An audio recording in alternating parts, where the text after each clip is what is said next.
Each day, just before dawn, countless Hindus rise and take a bath. Most live in India, but they also are in places as distant as Singapore and Washington, D.C. Their early morning bath cleanses not only their bodies, but their spirits as well. Many more Hindus proceed with a ritual known as a puja. This is an act of worship during which they burn incense and make offerings of flowers, fruits, milk or sweets to a statue or a picture of one among the hundreds of Hindu gods, goddesses or spirits. Some may undertake the system of exercise known as yoga. They practice breath control, sitting for hours in the so-called lotus position. Hinduism embraces a wide variety of beliefs and practices. Indeed, some Hindu doctrines and practices seem almost to contradict one another, as the very old mixes with the very new.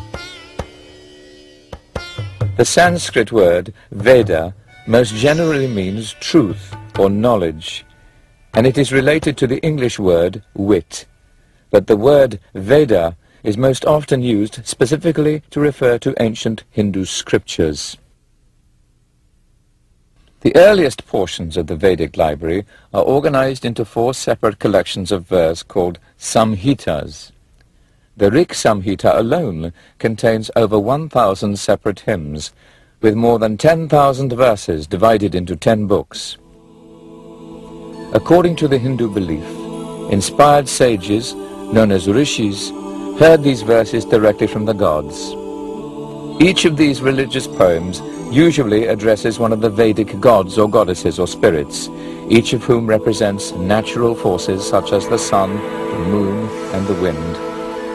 The god mentioned most often is Indra, who resembles Zeus of Greek mythology. Many poems in the Rig Samhita honor Indra's majesty and power. I praise the most heroic Indra, whose mighty work separated the earth from the sky. Indra drives the sun like a swift chariot to bring him here to his worshippers. Like a river, he is always active and never rests. He destroys the darkness with light. In ancient Hindu worship and sacrifice, the 1,028 hymns of the Rig Veda were chanted during religious ceremonies. Some of those verses are still recited at weddings, funerals, and initiation rites.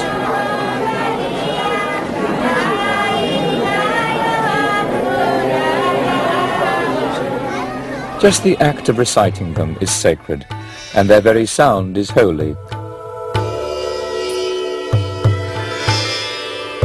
Modern scholars don't know all the details of the religious rituals practiced during the Vedic age, but they do know that poetry from the Rig Samhita was chanted as part of several highly complicated rites. These rituals could take weeks, months, or even a year to perform. They also required the presence of many priests, each specializing in some part of the ceremony. During the Vedic age, the most specialized devotional activity was the soma ritual. Soma was a liquid produced by crushing some form of vegetation. Priests collected the plant as they sang hymns about searching for and cutting down the soma plant.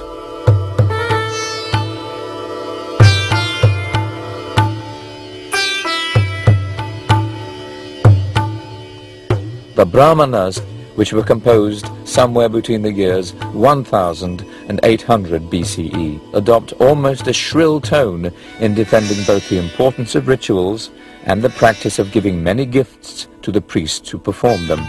Indeed, many of the Upanishads, the last 300 or so books of the Vedic library, were berating a Vedic religious system that would soon die out and be replaced.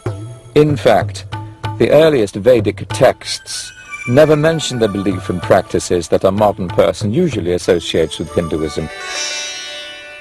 The Samhitas indicated that ancient Indians ate beef, but over the centuries the cow became a sacred animal, a symbol of the earth's fertility.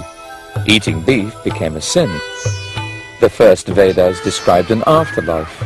Later, the Upanishads introduced a different idea: reincarnation. Hindus thus came to believe that unenlightened souls are trapped in a continuous cycle of birth and death.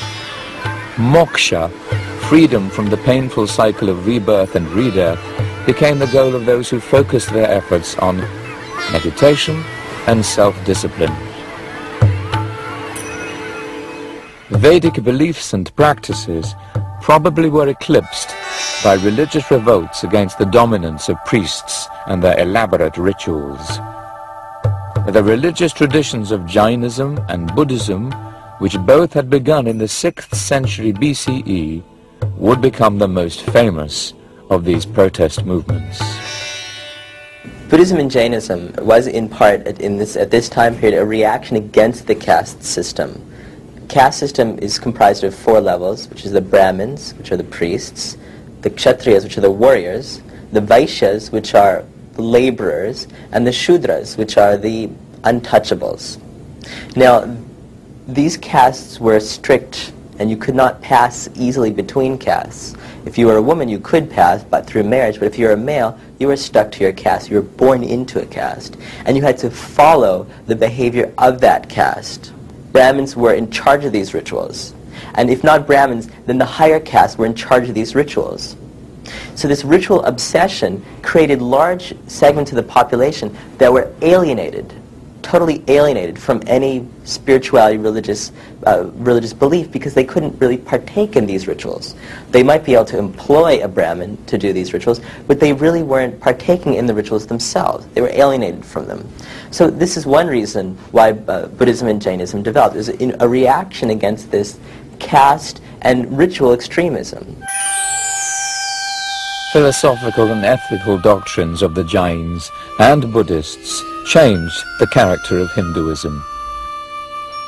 The Vedic rituals gradually faded into the background after the 6th century BCE, and a new era in the development of Hinduism began.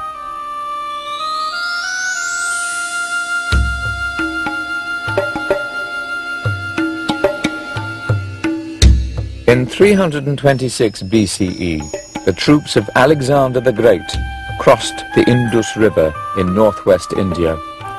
For some time, it had been apparent that an attack was coming, and the rulers of various Indian territories already had banded together. This created what would become known as the Mauryan Empire. As it turned out, Alexander's soldiers refused to go any farther than the Indus River. But Indian politics already had changed. In about 250 BCE, Ashoka became emperor of the Mauryan dynasty. He expanded the empire through fierce wars of conquest, during which hundreds of thousands died. Ashoka sickened of the bloodshed and turned to the Buddhist faiths for consolation. He dramatically influenced Indian religious life by offering patronage to Buddhists.